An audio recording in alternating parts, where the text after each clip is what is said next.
Now, okay, I know maybe the dinosaurs and the pterosaur are a little much, but now we're going to get back on focus with seeing some of the special animals that sadly became extinct in our time.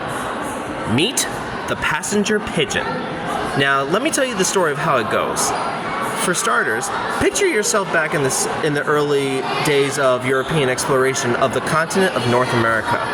Back then, there were many new animals that people had never even seen before. They once even believed that the raccoon was maybe a new kind of badger. But there was one bird that was familiar to them. These guys, the passenger pigeon. Why were they familiar? That's because they seemed to act and behave a lot like the pigeons they were used to back home. They cooed, ate seeds, and they also tasted really good.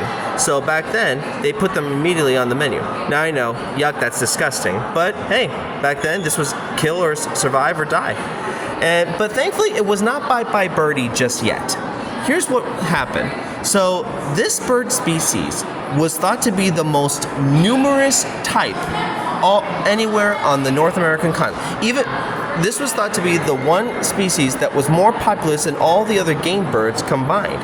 In fact, there was actually one onlooker that once reported that he saw a flock of passenger pigeons that covered the sky for nearly 3 days. Or here's an even more wild thing. Single flock was thought to stretch for 300 miles from Chicago all the way to St. Louis, and even take 14 hours just to fly by. That's what some believed. And so yeah, there must have been a lot. Here's sadly what happened. They were hunted a lot. Partly to feed the fast-growing population of North America, but also to protect crops, stuff feathers into hats or pillows, even using their other bits for livestock, right? And unfortunately, millions were killed every year until getting to the late 1800s, that ornithologists were starting to realize these birds are dying out. Now I know what you're probably thinking. Didn't anybody realize that they were killing one too many? Unfortunately, we didn't realize that we were killing them all until it was too late. And here's a big problem. See that little egg? That's all that they did every breeding season, just one egg.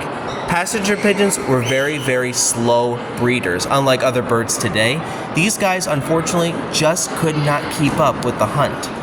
And then finally, Martha, the very last passenger pigeon, would die at the Cincinnati Zoo.